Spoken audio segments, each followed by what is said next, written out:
Laura Hunter from Drop the Leash Dog Training, and this is the first in a video series on how to condition your dog to like having their nails trimmed. Now that we're all confined to home, there's no grooming services, a lot of people are realizing that they're going to be the ones in charge of nail trimming for the next little while, and they're probably now as anxiety-ridden about this as their dogs are. So we're going to hopefully change your dog's response to that, and in the process reduce your anxiety as well.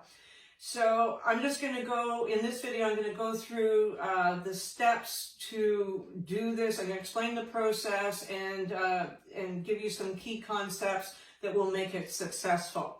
So this is counter conditioning, which means we are changing your dog's emotional response to something that makes them uncomfortable or something that they're afraid of. So we're not changing behavior, we're changing the dog's emotional response. What we teach the dog is that the presence of the scary item, or, you know, in this case, we'll just talk about nail clippers. The first step is to teach them that the presence of nail clippers predicts something really good, which in our case, we're going to be using high value food reinforcers because that's easy, practical, it works really well. So the nail clippers are going to predict the presentation of high value food rewards. And that's the whole system right there. Key concepts.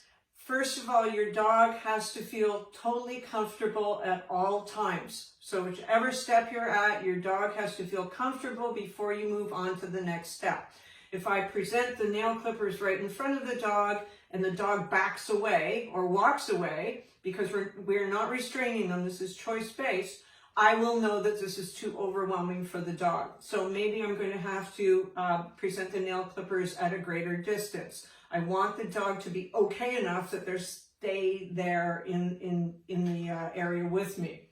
The second concept is that the nail clippers have to predict the food. All right, the nail clippers have to be noticed first. If I was sitting here, with food in my hand, if I call my dog over and I have food in my hand and I said, here are the nail clippers, any dog is going to notice the food first. So the food would be predicting the nail clippers, which is backwards conditioning and is not going to work. So food does not come before clippers. Clippers first, then the food. So the biggest catch is in the food preparation, because anytime you come into, well, I know in my house, anytime I come into the kitchen and start getting food rewards or food treats ready, every dog in the house knows what's going on. You know, they're very keyed into food, so they are always going to notice. So that can overshadow your whole process. So what we do here, whether the food is in a treat pouch, in my pocket, or in the bowl, and I use the bowl here at the table, I prepare the food long ahead of time. So this food was cut up and I put it in the bowl and I put it on this table about an hour and a half ago. Maddie was sleeping under the table for the whole hour and a half. She knew the food was there. She saw it go on the table, but nothing happened. The food, there was nothing forthcoming. I didn't put my hand in the bowl and feed her, so the food became sort of a non-entity in the situation.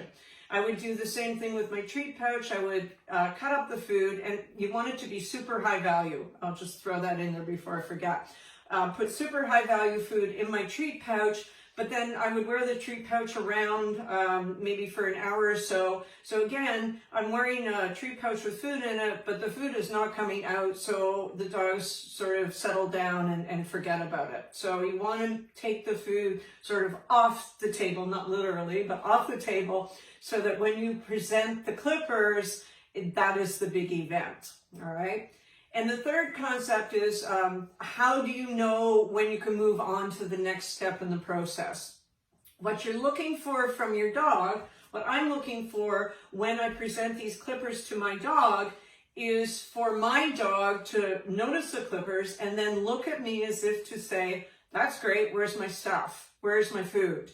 Some dogs will get very excited and look very happily at you for food. Some dogs are more neutral. I know that my dogs are a bit more neutral on that, but it's pretty clear that when they see something that I'm trying to condition, they understand that look to me for the food.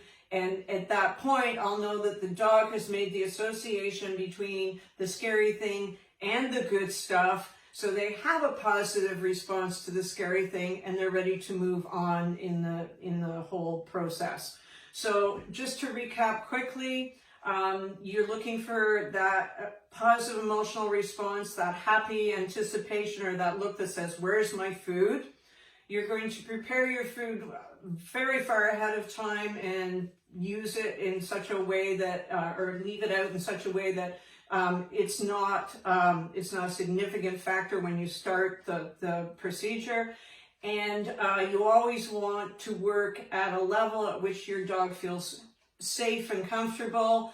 And the biggest one is that whatever you're trying to condition your dog to always predicts the positive high value reward. So those are the 4 key concepts. Next video, we're actually going to do something with those clippers.